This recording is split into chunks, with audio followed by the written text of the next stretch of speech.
ಬಟಾಣಿ ಸೀಸನ್ ಅಲ್ಲಿ ಪಾಲಕ್ ಬಟಾಣಿ ಕರಿ ಮಾಡದೇ ಇದ್ರೆ ಹೆಂಗೆ? ನಮಸ್ಕಾರ ಎಲ್ಲರಿಗೂ, ಹೇಗಿದ್ರೆ ಎಲ್ಲರೂ? ನಾನಂತೂ ತುಂಬಾನೇ ಚೆನ್ನಾಗಿದ್ದೀನಿ. ಇವತ್ತು ನಾನು ಬಟಾಣಿ ಸೀಸನ್ ಅಲ್ಲಿ ಪಾಲಕ್ ಕರಿನ ಹೆಂಗ್ ಮಾಡೋದು, ಅದು ಈಸಿಯಾಗಿ ಟೇಸ್ಟಿಯಾಗಿ ಹೆಂಗ್ ಮಾಡೋದು ಅಂತ ಹೇಳ್ಕೊಡ್ತೀನಿ ಬನ್ನಿ.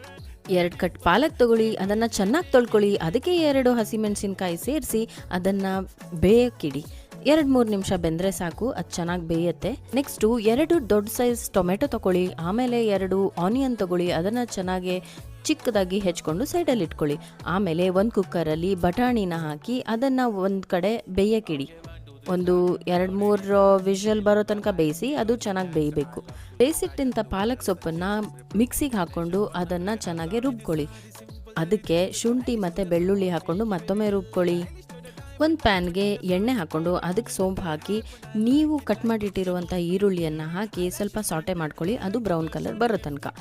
ಆಮೇಲೆ ರುಬ್ಬಿಟ್ಟಂಥ ಮಿಶ್ರಣನ ಇದಕ್ಕೆ ಸೇರಿಸ್ಕೊಂಡು ಬೇಯಿಸಿಟ್ಟಂತಹ ಬಟಾಣಿನ ಇದಕ್ಕೆ ಸೇರಿಸ್ಕೊಂಡು ಕಟ್ ಮಾಡಿಟ್ಟಿರೋ ಟೊಮೆಟೊನು ಸೇರಿಸ್ಕೊಂಡು ಬೇಯಿಸ್ಕೊಂಡಾದಮೇಲೆ ಇದಕ್ಕೆ ಅಚ್ಕಾರದ ಪುಡಿ, ಗರಂ ಮಸಾಲ, ಧನಿಯಾ ಪೌಡರ್, ಜೀರಾ ಪೌಡರ್ ಮತ್ತು ಸ್ವಲ್ಪ ಅರಿಶಿನ ಹಾಕಿ ಎಲ್ಲದನ್ನು ಮಿಕ್ಸ್ ಮಾಡ್ಕೊಳ್ಳಿ.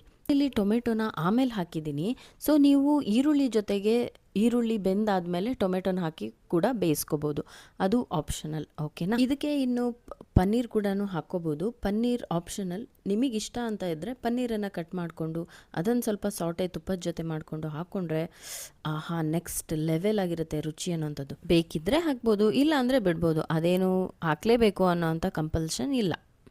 ಇವಾಗ ಇದಕ್ಕೆ ರುಚಿಗೆ ತಕ್ಕಷ್ಟು ಉಪ್ಪು ಮತ್ತು ಒಂದು ಸ್ಪೂನ್ ಸಕ್ಕರೆನ ಹಾಕಿ ಆಮೇಲೆ ಲಾಸ್ಟಲ್ಲಿ ಕಸೂರಿ ಮೇಥಿಯನ್ನು ಪೌಡರ್ ಮಾಡಿ ಹಾಕಿದ್ರೆ ನಿಮ್ಮ ಪಾಲಕ್ ಬಟಾಣಿ ಕರಿ ರೆಡಿಯಾಗಿರುತ್ತೆ. ಸೊ ಇದನ್ನು ಚಪಾತಿ ಜೊತೆನೋ ಇಲ್ಲ ಜೋಳದ ರೊಟ್ಟಿ ಜೊತೆನೋ ಇಲ್ಲ ಜೀರಾ ರೈಸ್ ಜೊತೆನೋ ತಿನ್ಬಹುದು.